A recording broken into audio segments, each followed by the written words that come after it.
Water resources का पूरा logic supply और डिमांड के सिवियर मिसमैच पर टिका है।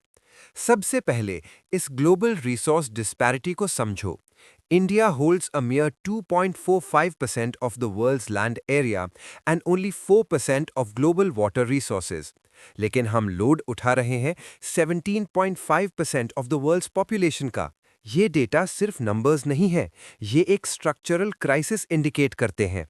जब आपके पास दुनिया की पॉपुलेशन का ऑलमोस्ट 1/5 हिस्सा हो, मगर पानी का हिस्सा सिर्फ 4% हो, तो रिसोर्स स्ट्रेस नेचुरल है।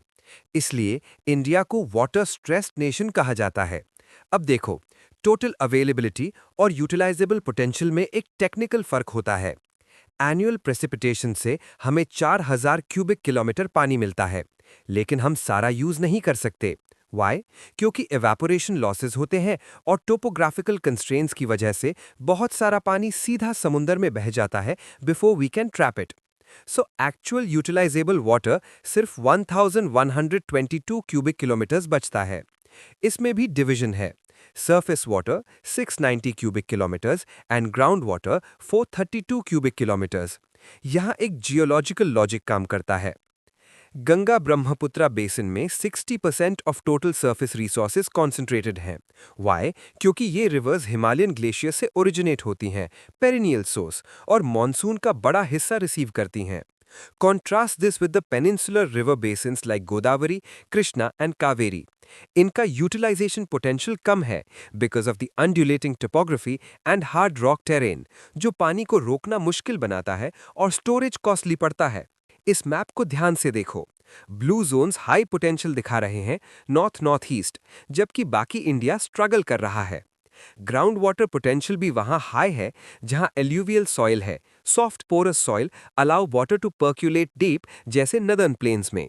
साउथ इंडिया के hard rock systems, peninsula aquifers में पानी ग्राउंड के अंदर रिसोर्सफुली स्टोर नहीं हो पाता। अब पर कैपिटा अवेलेबिलिटी ट्रेंड को देखो।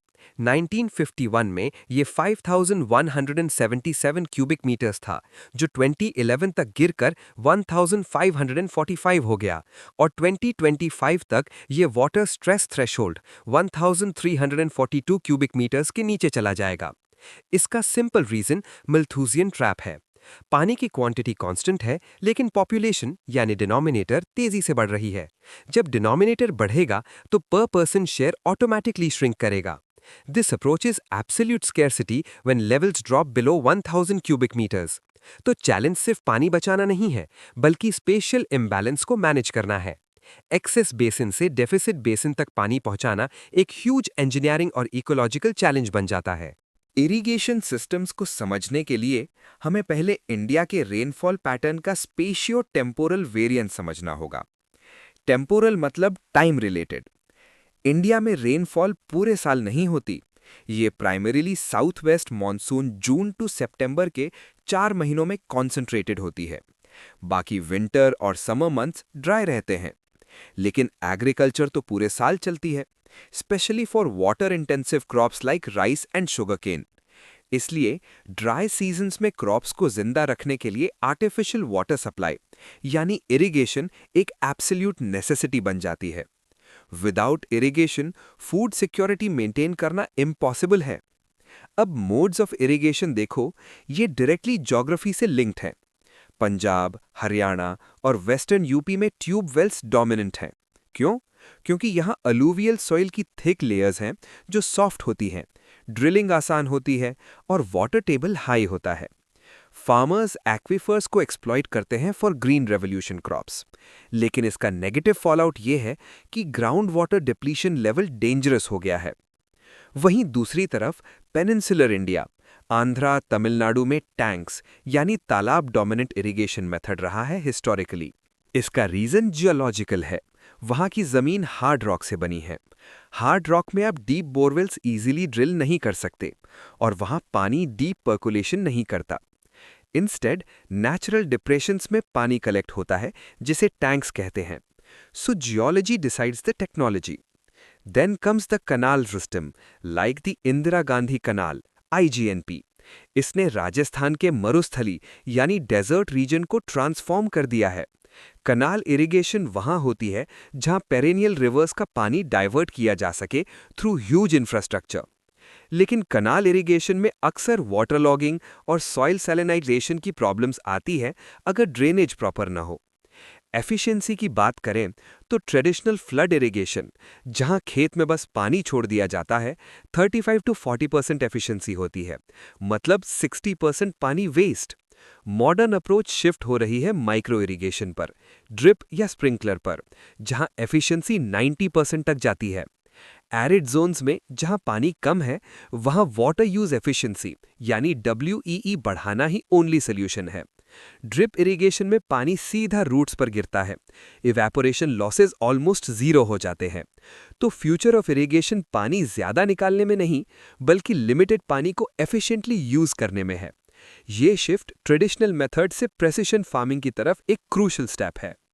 मल्टीपर्पज रिवर वैली प्रोजेक्ट्स को सिर्फ डैम्स मत समझो, इन्हें टेम्पल्स ऑफ मॉडर्न इंडिया कहा गया क्योंकि ये इंटीग्रेटेड डेवलपमेंट का फाउंडेशन थे।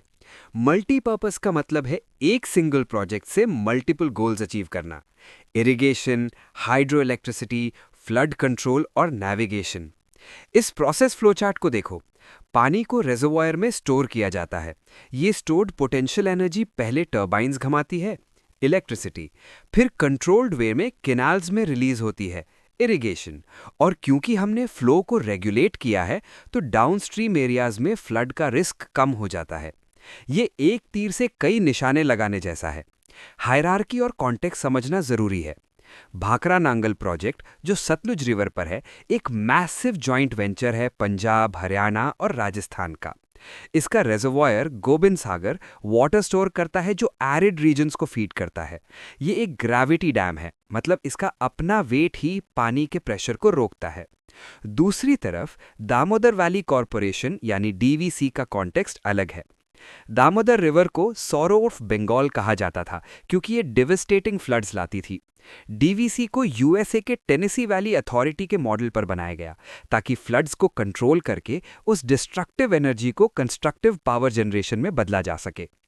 हीराकुड डैम महानदी ओडिशा में वर्ल्ड्स लॉन्गेस्ट डैम है। इसका प्राइमरी रोल डेल्टा इरिगेशन और फ्लड मॉडरेशन है। ज्योग्राफी यहाँ की है। महानदी डेल्टा रीजन बहुत फर्टाइल है, लेकिन फ्लड प्रोन भी। तेहरी डैम भागीरथी उत्तराखंड में एक अर्थ रॉक फिल डैम है जो सीस्मिक जोन में सिचुएटेड होने के कारण फ्लेक्सिबल स्ट्रक्चर डिमांड करता है। ये मेनली पीकिंग पावर प्रोवाइड करता है ग्रिड को। फाइनली नर्मदा वैली प्रोजेक्ट यानी सरदार सरोवर को देखो।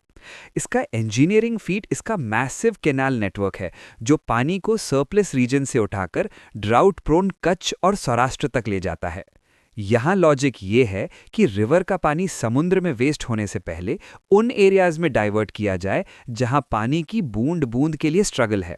हाउएवर, इन प्रोजेक्ट्स के साथ एनवायरमेंटल और रिहैबिलिटेशन इश्यूज यानी डिस्प्लेसमेंट ऑफ ट्राइबल्स भी जुड़े होते हैं जो इन्हें कंट्रोवर्शियल बनाते हैं। लेकिन मैक्रो इकोनॉमिक व्यू से ये प्रोजेक्ट्स इंडिया की फूड और एनर्जी सिक्योरिटी की बैकबोन हैं। ग्राउंड वाटर क्राइसिस इंडिया का सबसे बड़ा इनविजिबल डिजास्टर है। हम सरफेस वाटर, नदियों पर फोकस करते हैं, लेकिन इंडिया की एग्रीकल्चर और drinking water security largely ground water पर टिकी है। यहाँ दो मेजर प्रॉब्लम्स हैं: ओवर एक्सप्लॉयटेशन, क्वांटिटी इशू, और कंटैमिनेशन, क्वालिटी इशू। पहले क्वांटिटी की बात करते हैं। पंजाब, हरियाणा और राजस्थान डार्क जोन्स बन चुके हैं। इसका रूट कॉज ग्रीन रेवोल्यूशन है। एरिड रीजन्स जहां नेचुरल रेनफॉल कम है, वहां हमने water guzzling crops like paddy यानी राइस और व्हीट ग्रो करना शुरू कर दिया। ये क्रॉप्स इकोलॉजिकल मिसमैच हैं, ये वहां नहीं होने चाहिए थे। नतीजा, हमने एक्वेफर्स से पानी निकालने की स्पीड यानी एक्सट्रैक्शन रेट रिचार्ज रेट से कहीं ज्यादा कर दी।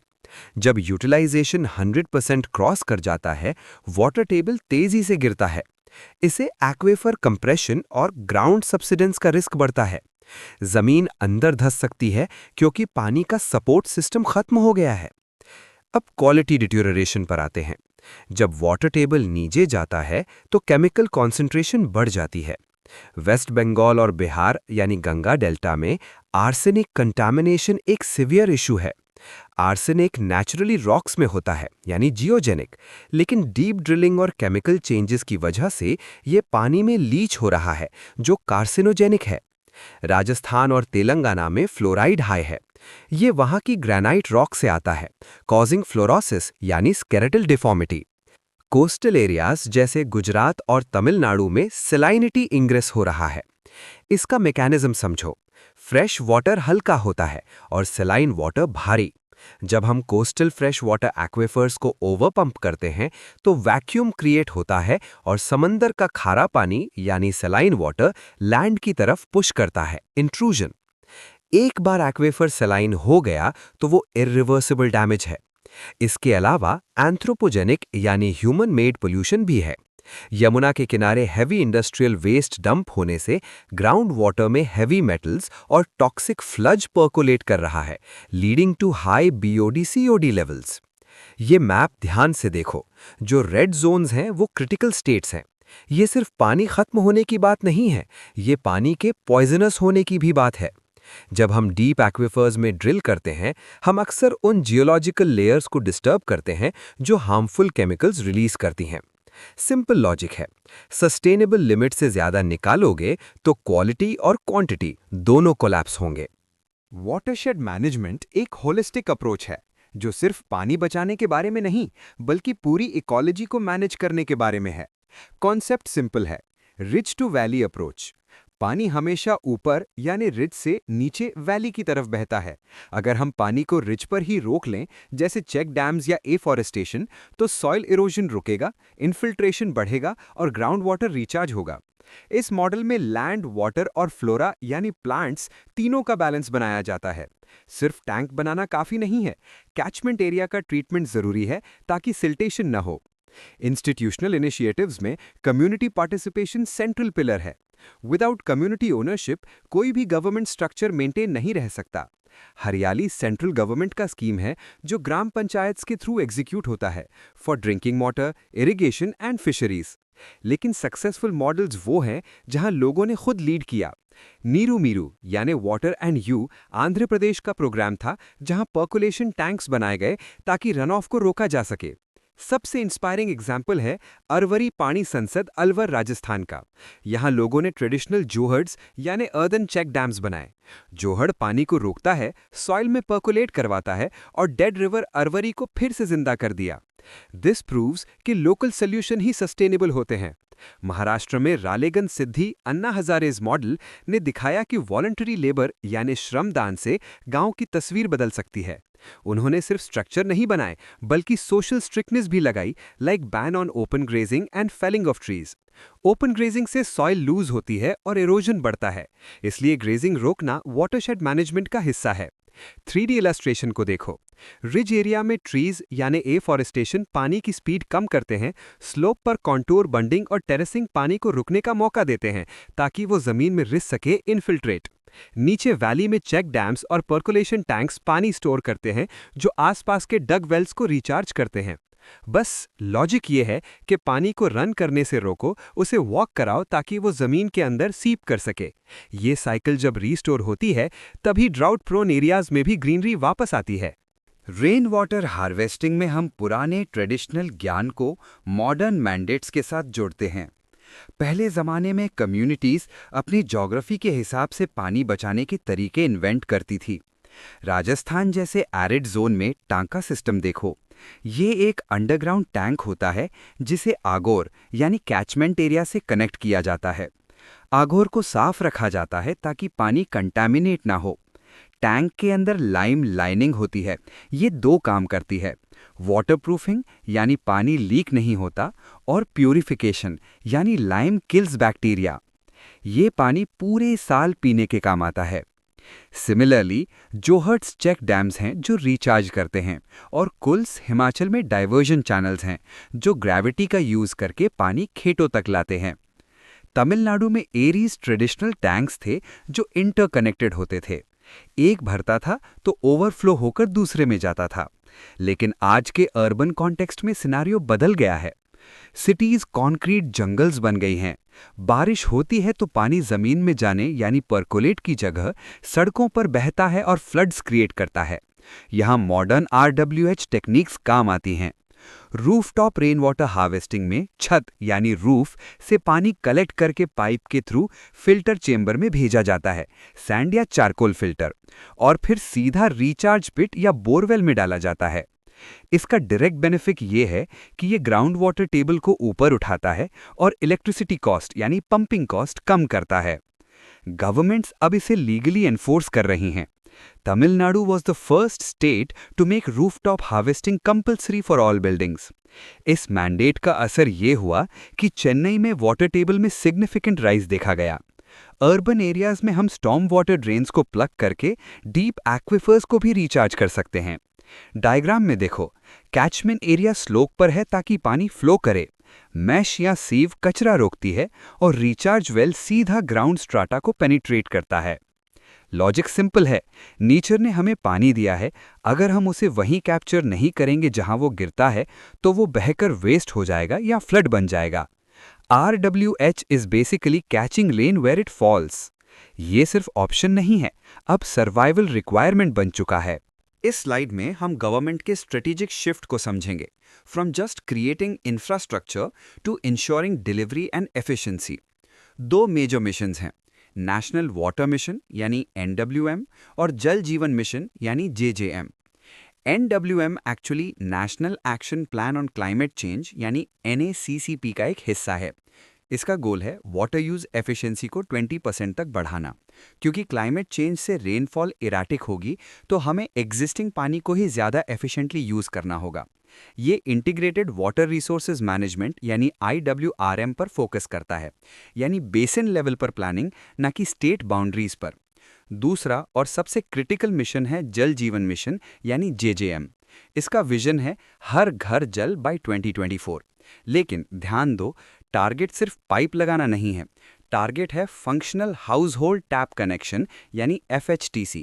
फंक्शनल वर्ड बहुत हैवी है, इसका मतलब है रेगुलर सप्लाई यानी quantity 55 litres per capita per day, adequate quality यानी BIS 10500 स्टैंडर्ड्स, और लॉन्ग टर्म सस्टेनेबिलिटी। पहले की स्कीम्स फेल इसलिए हुई क्योंकि पाइप लगाए गए पर पानी नहीं आया। JJM में क्वालिटी पर स्ट्रॉन्ग फोकस है, आर्सेनिक और फ्लोराइड अफेक्टेड एरियाज में सेफ वाटर पहुंचाना प्रायोरिटी है। इम्प्लीमेंटेशन साइकिल देखो, ये बॉटम अप अप्रोच है। पहले दिल्ली से ऑर्डर आता था, अब शुरुआत ग्राम सभा रेजोल्यूशन से होती है। विलेज एक्शन प्लान यानी VAP बनता है, जिसे गांव के लोग यानी village water and sanitation committee बनाते हैं। वो डिसाइड करते हैं टैंक कहाँ बनेगा, पाइप कहाँ बिछेंगे। सबसे बड़ा रिफॉर्म है ऑपरेशन एंड मेंटेनेंस। पहले इंफ्रास्ट्रक्चर बनने के बाद टूट जाता था क्योंकि कोई रिपेयर करने वाला नहीं था।